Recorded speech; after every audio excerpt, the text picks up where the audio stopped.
Good morning, I'm Riley Mortensen. And I'm Mackenzie Clark. Welcome to our final J699 summer broadcast.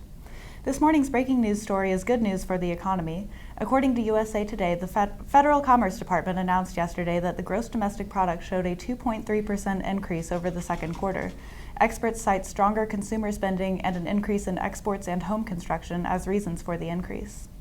While the U.S. economy is getting stronger, things in Europe are looking a little less clear with the potential collapse of the Greek economy. But as things look bleak for Greece, shopkeepers in Denmark say their economy is strong as ever. A growing fishing town in northern Denmark called Gilleleje has seen such a boost in tourism over the last few years that they're building several additions, including a movie theater and a new, larger grocery store. College student Cecilia Mortensen said she thinks the rise in tourism is because people have figured out Gilleleje is great for vacations. Mortensen was born and raised in Gilleleje and has seen it change over the years. She said she's enjoyed watching more businesses open as the tourists come. Mortensen also said that tourism is a nice boost to the economy, but they also have a local strong population to keep the town going. Looking back at what's happened since our last show, we'll begin with the nation's birthday celebration, the 4th of July. Kansan Media's Taryn Smith was there for Lawrence's largest Independence Day celebration.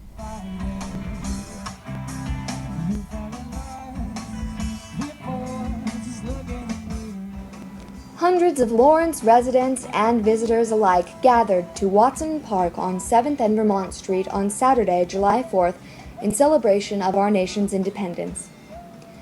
The public event began at 4:30 p.m. There were performances ranging from the KC rap group Riot to Lawrence folk fusion band Pink Royal and a number of other local music groups. About 13 local Lawrence cuisines set up booths, some of which included Big's Barbecue, Indian Palace, and Genovese, just to name a few. Free State Brewery provided the 21 and up beverages. The annual event lasted until 9:15 p.m., when the red, white, and blue residents then migrated about a block to Bircham Park. At 9:30, fireworks overlooking the Kansas River began. The show, lasting about 30 minutes, ended the local celebration for this year. Unfortunately, an ongoing story in our society revolves around domestic abuse. One Lawrence survivor is helping to spread the message of domestic abuse awareness. The following shows this survivor and how the advocate shines a light on a not-so-well-known syndrome. Retired CPA Mary Metz, 63, lost nearly 2 decades of her life and her identity to the control of her abuser. Like many battered women, Metz found the cycle of abuse impossible to escape. But one day, she did. Now 17 years removed from her abuser, Mary is happily remarried and helps other survivors battle battered woman syndrome as both a survivor and an advocate for the Willow Domestic Violence Center in Lawrence. While many survivors aren't diagnosed with BWS, being informed of the syndrome helps to understand and overcome experience of abuse. It is more difficult to justify behavior of an abuser when looking at symptoms of a disorder instead of the actions of the abuser. Becca Burns, the director of volunteer services at the Willow, said, "It's easier to identify your feelings rather than trying to identify abuse." A shooting at an African Methodist Episcopal church in Charleston, South Carolina last month left 9 people dead. Since then, the church has remained in the news. One KU professor discussed the AME Church's rocky beginnings. In 1822, when Denmark Vesey is captured and believed to have conspired against the slave power in the South, proposing a possible slave revolt, he is a member of the AME Church in Charleston, which is at that point is just called the African Church. And after Denmark Vesey and his co-conspirators are put to death, the city turns on the church and tears the church down, and it disappears and is not there until in the midst of the Civil War. It is brought back by a man named Daniel Payne, who revives it, I think, in 1862, 1863, and revives it as the Emmanuel AME Church. So that church was started, the Emmanuel Church was started at that point. To learn more, visit kansan.com. Summer is a time for many students to go home, relax, and play video games. But do you ever think about the people who make a living from those games? Sadly, one of the pioneers of the gaming system passed away this summer. Kansan Media's Mitch Rasnick tells us about the impact of such a life. Employees and gamers at local video game store Game Nut all mourned the death of Nintendo's president Satoru Iwata, who died suddenly on July 11th from a bile duct growth, according to a release from the company. Taylor Main, the manager at Game Nut, first recalled Iwata's background as a programmer when he worked on early Nintendo games. I was upset initially just because he had worked on a lot of projects when, he was working for HAL Laboratory, like Earthbound and Kirby. Those are games from my childhood. And, whenever you lose something from your childhood, it's upsetting. Iwata is the one who unveiled the Wii and continued the production of improvement of the handheld DS. At this point, Nintendo has yet to choose a new president of the company. Main said she thinks the new president will be less personal and more business-oriented than Iwata was. I think that Iwata was somebody who cared about, being a gamer versus business. So the next person that steps in may not have that same approach. The Lawrence Public Library is a popular topic since its recent reopening. This service, though decades old, continues to serve the community, strive for guaranteed satisfaction, and of course, encourage everyone to read. Gregor Brun, the library van coordinator at the Lawrence Public Library, visits 9 retirement homes across the city each week. The book van he drives includes nonfiction books, fiction books, catalogs, DVDs, and more. Brun brings the materials into the retirement communities where any resident with a library card, whether from the retirement home or simply from Lawrence, are able to check out desired literature. If the selection isn't quite right, users of the service can simply speak with Brun, request a specific book or movie, and the next time the van comes around, so do the new materials. Jeannie Kelly, 70 years young, as she says, is a third-year resident at one of the local retirement homes Brun visits weekly. When asked why the service is important, she replied, But this helps a lot. You didn't break anything though, Because right? they bring You didn't break in any. such a diverse Uh-oh. Well, I'm glad you're okay. repertoire that you've got a good choice. I read something that there's not a book that you can use. All you have to do is just ask for it. While the service is not yet able to visit all of the retirement communities in Lawrence, Brun said he hopes the recent revival of the library will help spread awareness towards others who would benefit or individuals interested in less book stacking and more hands-on volunteering. This is Taryn Smith with Kansan Media. 5 KU students and design professor Barry Fitzgerald made the world their classroom this summer. The 3 illustration majors and 2 architecture majors studied abroad in Italy. Their goal was to learn how to better draw the people and places surrounding them as they moved around. They spent about 3 weeks touring the country. The group traveled first to Rome, then to Siena, Florence, and Venice. Roskilde Music Festival in Denmark kicked off another successful summer of shows. Headliners this summer included Paul McCartney, Muse, Nicki Minaj, and Florence and the Machine, as you'll see here. Roskilde Festival began in 1971 and has put together a show every year since then. It's now the largest music festival in Northern Europe and draws over 100,000 people to the 8-day festival each year. Kansas and Missouri-based rock band Via Luna took second place and $1,000 at KJHK and SUA's annual Battle of the Bands earlier this year. Via Luna put the money towards some new equipment and merchandise and has more plans for the future.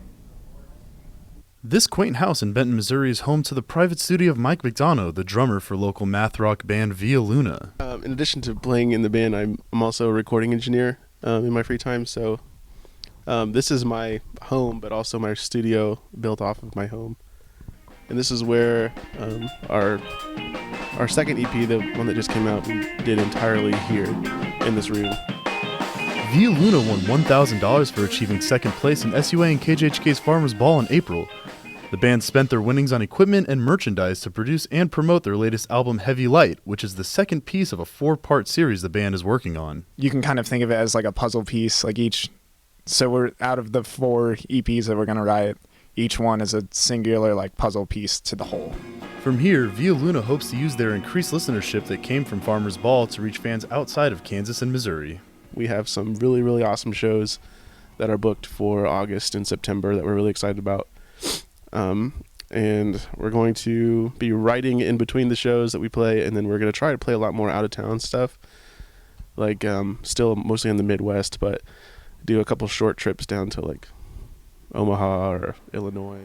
And then next year there's talks about doing a really long tour, probably after the new year, so we'll see how that goes, but that's kind of what we have lined up right now. This year will mark the 40th anniversary of the campus radio station KJHK. There will be many recognitions and celebrations throughout the school year. Kansas Media's Mitch Rasnick gives us a preview. What began as a buzz-in pirate radio station in a dorm room has become one of the main outlets for student media at KU. KJHK 90.7 first obtained its call letters in 1975 when the original student-run radio station KUOK wanted to change its mission to become the new sound for young moderns, which has evolved into the sound alternative. This year, KJHK is putting together plans to celebrate its 40th anniversary. We're starting to plan live events, also promotional material to kind of help spread the station, alumni awareness, just kind of using this event as a space for the community students and alumni to celebrate 40 years of KJHK. Aside from events and student involvement, KJHK is also putting together multimedia content as part of the celebration, including live videos, documentaries, and historical articles about the station. For the 40th anniversary, first of all, we're debuting a new website that we've currently been working on all summer and heading into the fall. So we're really excited about that. Our original website existed in 2011. It was kind of old and outdated, so we're really excited to bring up something fresh and new as part of the 40th. KJHK has gone through a whole lot of changes since its days as a pirate radio station back in the 1970s, but one thing has remained the same, and that's the fact that it's Lawrence's sound alternative. I think the station's biggest achievement is maintaining its alternative identity throughout those 40 years. And just maintaining student control throughout that time. It's still a student-run, weird radio station, and that's an accomplishment in itself, I think. For Kansas Media, I'm Mitch Rasnick. Thanks, Mitch. It will be fun to see all the cool history this year. All throughout the summer, the campus of the University of Kansas has been filled with the sounds of construction. To tell us a little more about the different projects happening around campus, here's Derek Skillett. All throughout the summer, construction crews have been hard at work on many new projects on the KU campus. One of these is the new Capital Federal School of Business, which is expected to open in the spring of 2016. Right next to Allen Fieldhouse, the Debris Center will house James Naismith's original rules of basketball. The Debris Center is also expected to open in the spring of 2016. Jayhawk Boulevard is entering its third phase of reconstruction. The stretch from Watson Library and all the way down to Dyche Hall has been undergoing construction this summer to beautify the campus. Major construction will be completed in time for the fall semester. Daisy Hill has been the site of much construction this summer as 2 new residence halls are being built. Dr. Diana Robertson, the Director of Student Housing, explains when everything is expected to be completed. Well, it'll be completed early in August in time for us to be able to open. We'll have staff moving in on August 7th, and then international student arrivals and sorority recruitment move in, and then our big opening day is August 20th. The Department of Student Housing has had no problems filling both Self and Oswald halls. The halls, both of those new halls filled quickly. And I was pleased that all of our other halls continued to fill at a nice pace as well. So it's not like it's the only place people want to live, and that's a good sign that we have a nice variety and mix of options. But we're certainly pleased that those buildings are full. On Naismith Drive, McCarthy Residence Hall construction has fallen behind schedule due to rainy weather this summer. McCarthy will now be completed on October 2nd. Despite rainy weather in Lawrence this summer, most of these construction projects are expected to be completed by their respective due dates. It will not be long until this campus takes on a different but familiar look. This is Derek Skillett for Kansas Media. Thanks, Derek. Hopefully everything will be ready to go when students return in the next few weeks. We're going to take a quick break and then we'll be back with Terrence Smith and a special guest. Please keep watching. Where you go to college makes a statement about you. This place will become a part of you, your identity for life.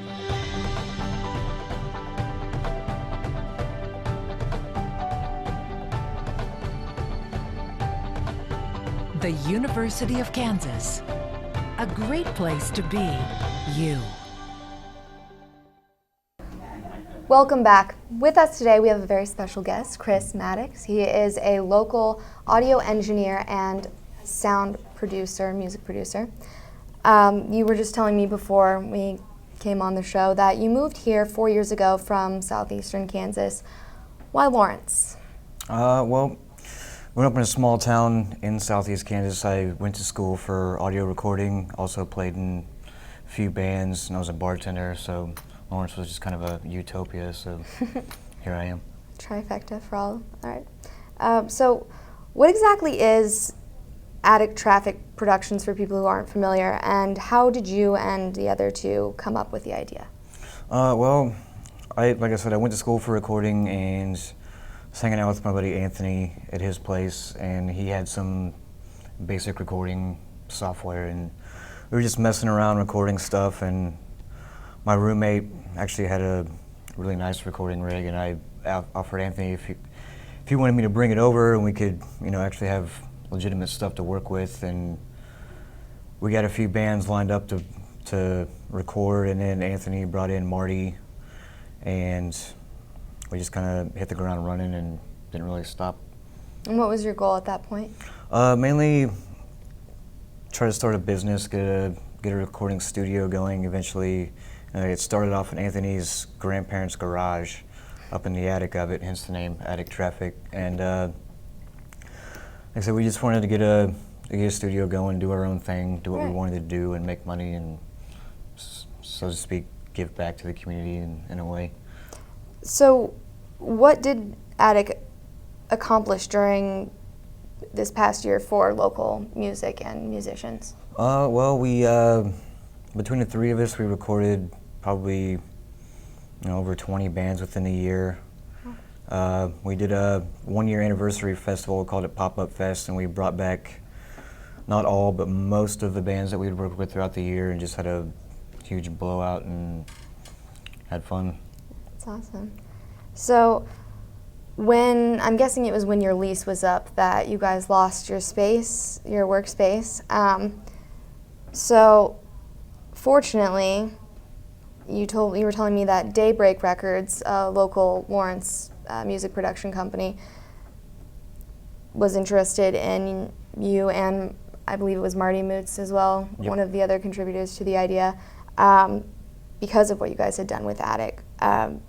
Since hiring you both, what projects have you been able to continue working on?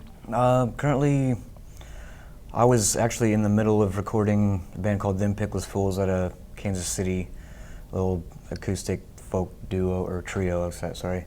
Yeah, I was halfway through their album, and then I was kind of at a, hit a brick wall, didn't know what I was going to do, and then, so they're my first project back in. I got a lot of artists that I already worked on that are looking forward to coming back. And could you name a few of those for people who are into the indie music scene around here like I am? If you're from here, I'm sure you've absolutely heard of Tyler Gregory. I did his album Roots Below.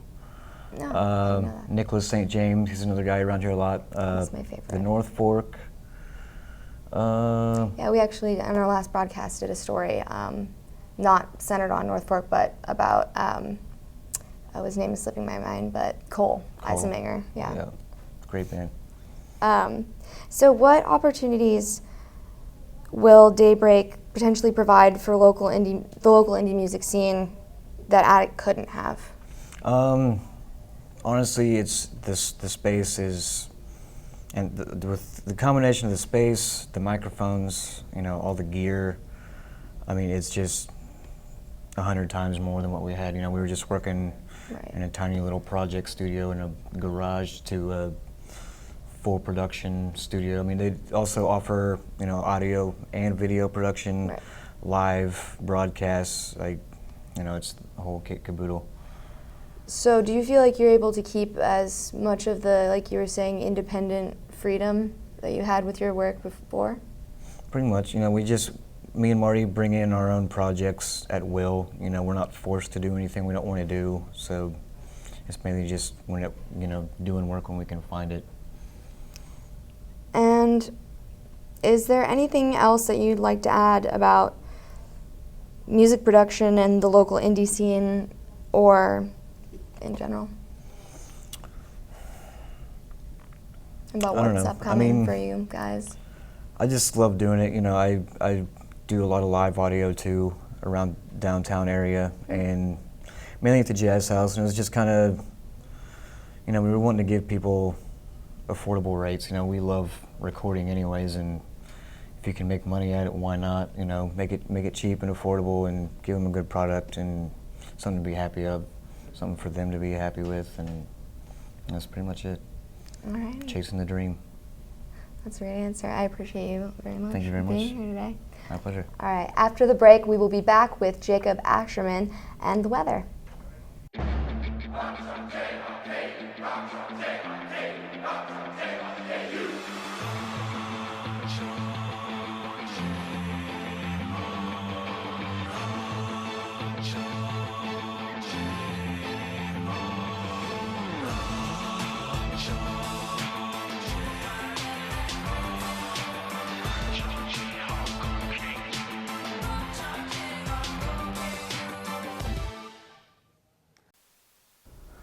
Good morning, KU. You're currently looking at a live shot of Self and Oswald Halls. As you heard earlier, those should all be ready for us to use by the fall. You can also notice some clouds in the sky. Just like yesterday, we had some clouds keeping temperatures a little below average. If we take a look at our almanac for yesterday, we can actually see the high was a tiny bit below average, of course, well below our record of 107 degrees set back in 2012.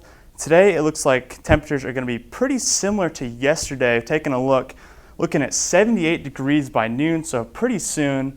Then by 3 o'clock, we're looking at 83 degrees. So enjoy this nice weather while you can, because it only looks like it's going to get hotter as the week progresses. We can see Thursday looking at high of 88 tonight. Friday, Saturday looking at 90 degrees. Sunday, 91. And Monday climbing all the way back to the mid-90s with 94. With your forecast, I'm Jacob Ashman. We'll be back right after this break. Where you go to college makes a statement about you. This place will become a part of you, your identity for life.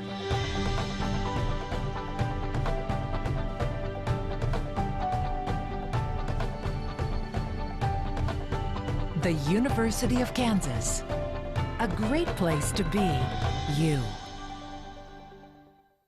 Welcome back. I'm Derek Skillett with your summer sports update. Earlier this summer, members of the KU men's basketball team represented the USA at the World University Games in South Korea.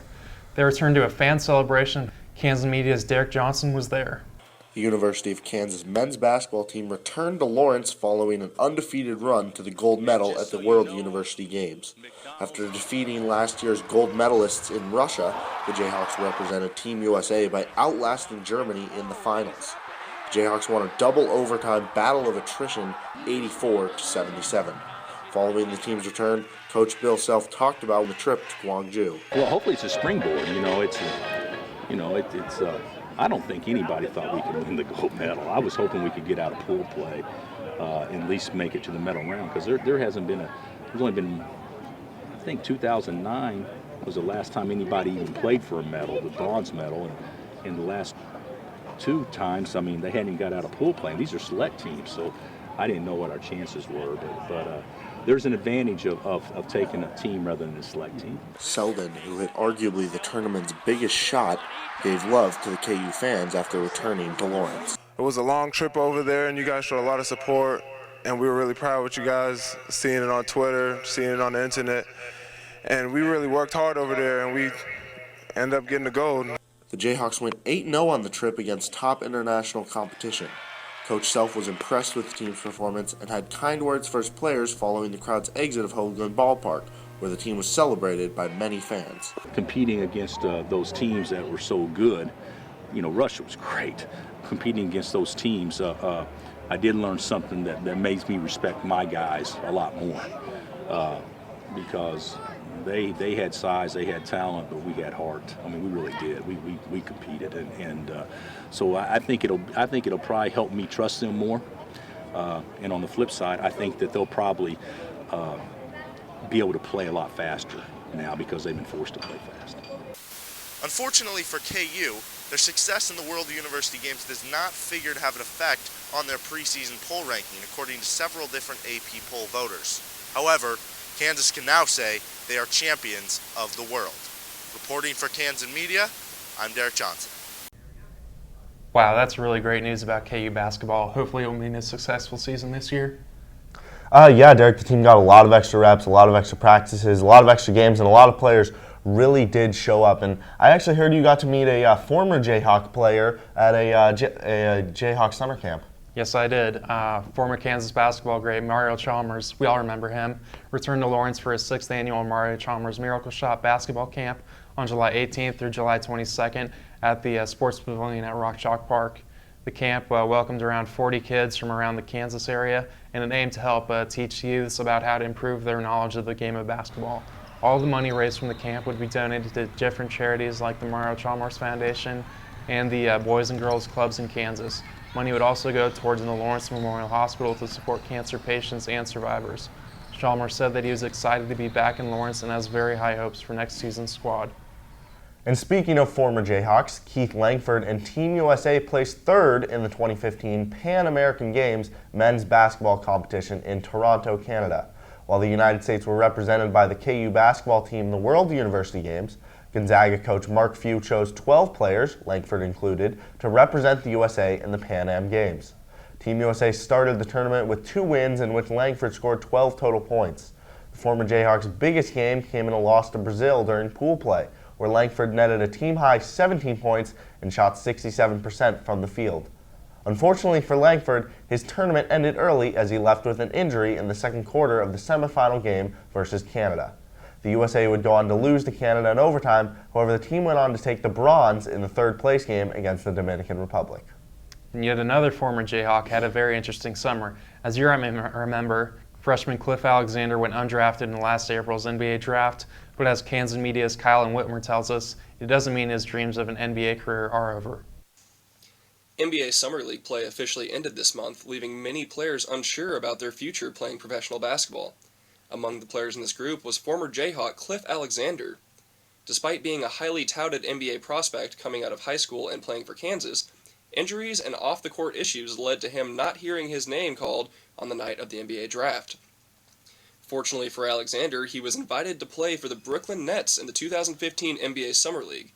This opportunity gave the young forward a chance to prove his worth to NBA scouts, while also allowing him to gain back some of his confidence that he lost from a disappointing draft night. I've been an underdog before, so I know what it takes to get back on top. The former Jayhawk averaged 8 points and 6 rebounds through 11 games for the Nets and had a strong finish in his last 4 games, averaging 11 points and 9 boards while recording 7 blocks. After Summer League had finished, Alexander said he had come into summer with a lot of doubts. However, now that it is over, he is back and confident now in achieving his lifelong goal of playing at the next level. It seems as Alexander's play in Summer League has paid off, as his dream of playing in the NBA has finally come true. Although he did not get picked up by the team he played for in the Summer League, on July 24th, Alexander signed a 2-year deal to go from playing right here in Kansas to playing in Oregon for the Portland Trailblazers. This is Kylan Whitmer, Kansas Media. Former Jayhawk basketball players aren't the only KU athletes making news this summer. Former KU golfer Gary Woodland made a fine showing in this year's British Open. The Topeka native shot 2 under through the first 2 rounds, shooting par the first round and a 70 in the second. Woodland's 2 under was enough to avoid the cut, and after 2 rounds, he held a 1-stroke lead over eventual runner-up Mark Leishman. Woodland would go on to shoot 3 under for the tournament, recording 18 birdies and 40 pars, which earned him a tie for 58th place, his best finish in a major this year. The 2015 Open ended in spectacular fashion as Zach Johnson topped all golfers in a playoff finish. As the next version of Kansas Jayhawks women's basketball prepares for a new season, one former Kansas basketball player is preparing to step into a new role in the program. Former guard Natalie Knight has been spending her summer preparing for her new job as an assistant coach on new head coach Brandon Schneider's staff. Knight says that she has been talking to all of the coaches and the administration side of the program to figure out what kind of role she'll be playing in the upcoming season. Knight, who was a 1,000-point scorer in her 4-year career as a Jayhawk, says that she looks forward to the challenge of being a coach instead of a player. Knight also said that she had been talking to former Kansas basketball coach Bonnie Henriksen for advice on how to succeed in her new position on the team. Henriksen is currently the new head coach at the University of California at Santa Barbara, and Knight averaged 12 points, 5 rebounds per game during her senior season with the Jayhawks. Summer is nearly over for most students, but it comes to an end even quicker for athletes. Coach Bouchard and the volleyball team began their season in less than a month, and the 2015 team returns 12 players from last year's roster. They also added 2 freshmen, along with 2 immediately eligible transfers. Following 3 straight NCAA tournament appearances, the new mix of players will look to take KU over the hump, something head coach Ray Bouchard is striving for. We've been there, and now obviously we want to advance a little bit farther. We've been second in the Big 12 a couple times, third once. Now how can we close the gap with the team that's ahead of us? But also we need to understand that Kansas is going to be a big match for a lot of teams we play in the league. So we'll have to bring a consistent effort each and every time out. KU loses 2 important pieces from last year's squad in Chelsea Albers and Sarah McClinton. But with the return of all Big 12 honorable mentions Tiana Dockery and Anissa Havili, the team could be set for a deep run. Add in that the team has a rising star in Kelsey Payne, who along with Dockery and Havili competed for the collegiate national team, and the Jayhawks could be even better than last year's version. A lot of this year's success, though, will hinge on how the team can maneuver a difficult schedule. Games against Arkansas, Duke, UMKC, and Gonzaga, as well as others, will test the Jayhawks' skill against top competition and prepare them for a tough Big 12 slate. KU's first matchup will be against Army as the Jayhawks compete in the Arkansas tournament. Another sport starting in the fall semester is football. KU football is undergoing a multitude of changes this season following a coaching staff overhaul and the loss of double-digit starters. The staff's response to rebuilding the program includes a new emphasis on recruiting in the state of Kansas. KU rival Kansas State has made a living recruiting in the state and had 26 more players from the Sunflower State than KU did in 2014. Last year, the Wildcats finished with 9 wins compared to the Jayhawks' 3. Due to K-State's success, KU has dedicated itself to making connections at every high school in Kansas in order to revamp its walk-on program and recruit more players in state. As the new era begins for KU football, the Jayhawks currently have more commits than Texas, Oklahoma, and Kansas State. Hopefully new head coach David Beatty can get some momentum going in the program and hopefully set us up for some future success. And that will wrap it up for today's show and our summer session. Thank you for watching, and we'll see you in the fall.